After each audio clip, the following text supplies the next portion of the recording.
Finn the clownfish swam restlessly in his small, dimly lit grotto.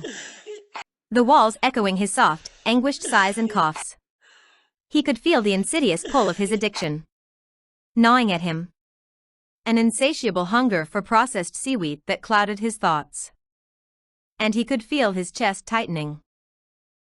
Where am I going to get more, he wondered. The anxiety building in his chest. I have no money, and Grandma. I can't keep asking Grandma to help me.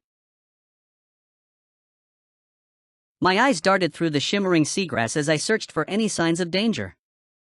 I watched the seashell vendor's every move, fixing my eyes on his valuable seashells. And on one specific conch shell where he kept all his money. Many times, he turned to stare at me. But I avoided his glance. I crept along the narrow coral path of the shop. Then, I signaled for her to come.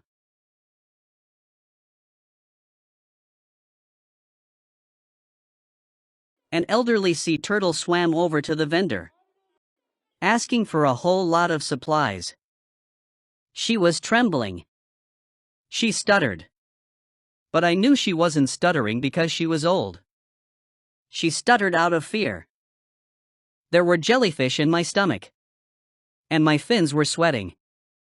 I crept towards the shop, slowly reaching out my fin to grab the conch shell, but withdrawing every time I heard a sound. My ears strained until they hurt. Then I saw my chance. The vendor was totally immersed in serving the old sea turtle. Good work, Grandma. I'll give you a treat after this, I thought, smiling. I looked around again.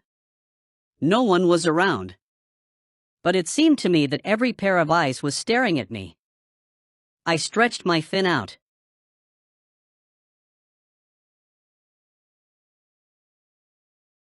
Now, I told myself. I grabbed the conch shell and dashed out of the shop. I was panting heavily, my gills screaming for water. It felt as if they were going to burst. I told myself to hang on, gripping the conch shell as tightly as I could with my sweaty fins.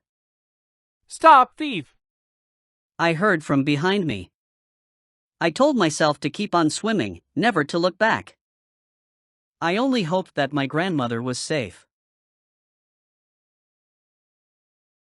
A mixture of yelling, crying, and splashing were behind me. The police sharks were after me. I could hear that the splashes were coming nearer and nearer. I looked around for any way of escape. I told myself that there was always light at the end of the tunnel. But where was my light? My head was spinning.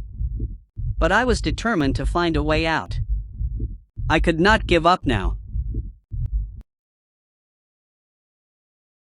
I darted over a high coral wall and swam. And swam. Finally, I found my light. It was a narrow passageway to somewhere. I was not sure where it would lead to. But my instinct told me that that was an escape route. A voice in my head told me to swim into the passageway, while another told me to keep going straight. I was terribly confused. Now what? A voice screamed in my head. The splashes were coming nearer. I squeezed myself into the passageway. It led into a small cave. I was panting heavily. My gills and mouth opened wide to get more water, while my heart was palpitating against my chest. I leaned back against the coral wall and sighed with relief. I still have the conch shell.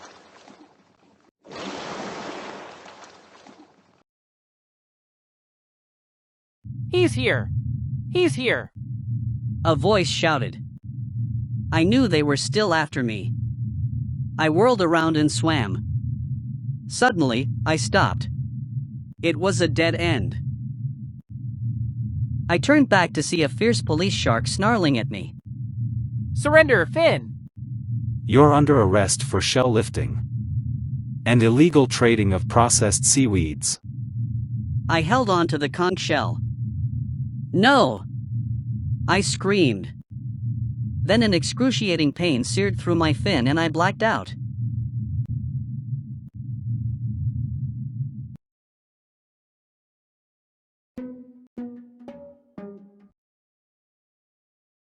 A week later, I was standing in front of the judge. He said, Tell me the truth. I told him everything. I was hooked on processed seaweed. But I could not afford them. I had no choice. I was trading seashells to get the money for processed seaweed. But it was still not enough. I begged my grandma to give me some money. But she did not have any. I thought of a way. I knew that the owner of the shell shop was rich. I thought that taking a bit of his money wouldn't hurt. I asked my grandma to distract him while I took the conch shell where he kept his money. I was fighting to hold back my tears. Do whatever you want to me. But don't hurt my grandma, please, I begged. The judge in the sea court sentenced me to 3 years in the kelp forest prison. And I was also sent for cold seaweed treatment. I regretted what I had done. And I determined in my heart that I would turn over a new leaf.